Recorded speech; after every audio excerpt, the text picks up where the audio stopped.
कभी ये सोचा है कि एक सेल्फ ड्राइविंग कार सड़क को देखती कैसे है? मतलब उसे कैसे पता चलता है कि कहाँ मुड़ना है, कहाँ रुकना है? ये सवाल सीधा आर्टिफिशियल इंटेलिजेंस के दिल में ले जाता है।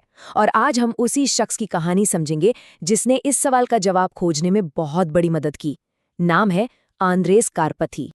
देखिए, ये सिर्फ एक टेक्निकल सवाल नहीं है, ये अपने आप में एक बहुत बड़ी चुनौती है। और यहीं पर एंट्री होती है आंद्रेस कारपाथी की, जो एआई की दुनिया के सबसे तेज दिमागों में से एक हैं। उनका सफर हमें दिखाता है कि कैसे सोचने का एक अलग तरीका कमाल की इनोवेशन को जन्म दे सकता है। तो कारपथी इस तरह की कॉम्प्लेक्स प्रॉब्लम्स को सुलझाते कैसे हैं? असल में सब कुछ शुरू होता है एक पावरफुल माइंडसेट से। एक ऐसी सोच जो किसी भी इनोवेशन यानी कि नवाचार की असली नींव होती है। जब वो स्टूडेंट थे ना, कभी से कारपथी का एक बहुत ही सिंपल लेकिन गहरा फॉर्मूला था। वो कहते थे कि कोई भी बड़ी डरावनी लगने वाली प्रॉब्लम को उठाओ और उसे छोटे छोटे संभालने लायक टुकड़ों में तोड़ दो। बस इस नजरिए से होता क्या है, वही जो मुश्किल पहाड़ जैसी चुनौती लग रही थी, वो अब आसानी से चढ़ने लायक बन जाती है।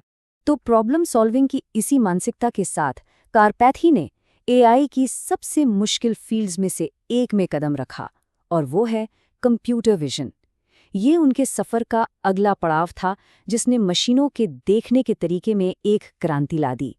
तो सवाल ये है कि ये कंप्यूटर विजन आखिर है क्या? चलिए इसको ऐसे समझते हैं। मान लीजिए किसी छोटे बच्चे को सेब पहचानना सिखाना है। हम क्या करेंगे? उसे कई सारे सेब दिखाएंगे, है ना? धीरे धीरे वो सीख जाएगा। अच्छा, कंप्यूटर विजन भी मशीनों के लिए बिल्कुल यही काम करता है।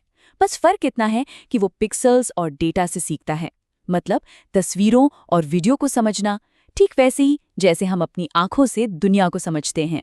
और यहीं पर थ्योरी हकीकत में बदलती है। कारपेथी का काम सिर्फ लैब तक ही सीमित नहीं रहा, ये बाहर निकला और उसने हमारी दुनिया को बदलना शुरू कर दिया। जरा सोच कर देखिए, सेल्फ ड्राइविंग कारें जो सड़कों, ट्रैफिक साइन और लोगों को ठीक हमारी तरह एकदम सटीकता से पहचान लेती हैं। ये कोई साइंस फिक्शन नहीं है, ये कारपथिक्स के काम का सीधा नतीजा है। उनकी जो साफ सोच थी, उसी ने उन एआई सिस्टम्स को जन्म दिया जो आज हमारे आने जाने के तरीके को ही बदल रहे हैं। लेकिन रुकिए, कारपथी सिर्फ एक जबरदस्त इंजीनियर ही नहीं है। उनकी कहानी का एक और पहलू है जो उतना ही कमाल का है, और वो है अपना ज्ञान दूसरों के साथ बांटने का उनका जुनून। ये एक लाइन उनके काम के मकसद को साफ कर देती है। एक ऐसी फील्ड में जो अक्सर बहुत मुश्किल और डरावनी लगती है, कारपथी का लक्ष्य है कन्फ्यूजन को कॉन्फिडेंस में बदलना। उनका पूरा फोकस दूसरों को ताकत देने पर है। तो वो एक ही समय में एक बनाने वाले यानी बिल्डर भी हैं और एक सिखाने वाले यानी टीचर भी, और ये दोनों भूमिकाएं मिलकर इनोवेशन का एक पावरफुल चक्र बनाती हैं।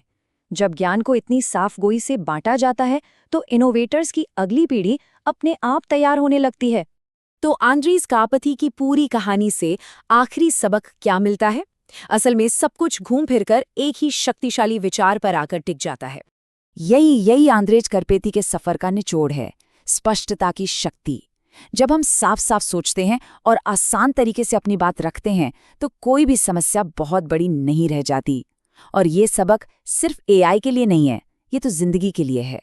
तो अब बस एक विचार के साथ इस बात को खत्म करते हैं। हमारी अपनी दुनिया में ऐसी कौन सी मुश्किल, डरावनी लगने वाली समस्या है जिसे आज छोटे छोटे आसान कदमों में तोड़ा जा सकता है? इसका जवाब हो सकता है हमें भी हैरान कर दे।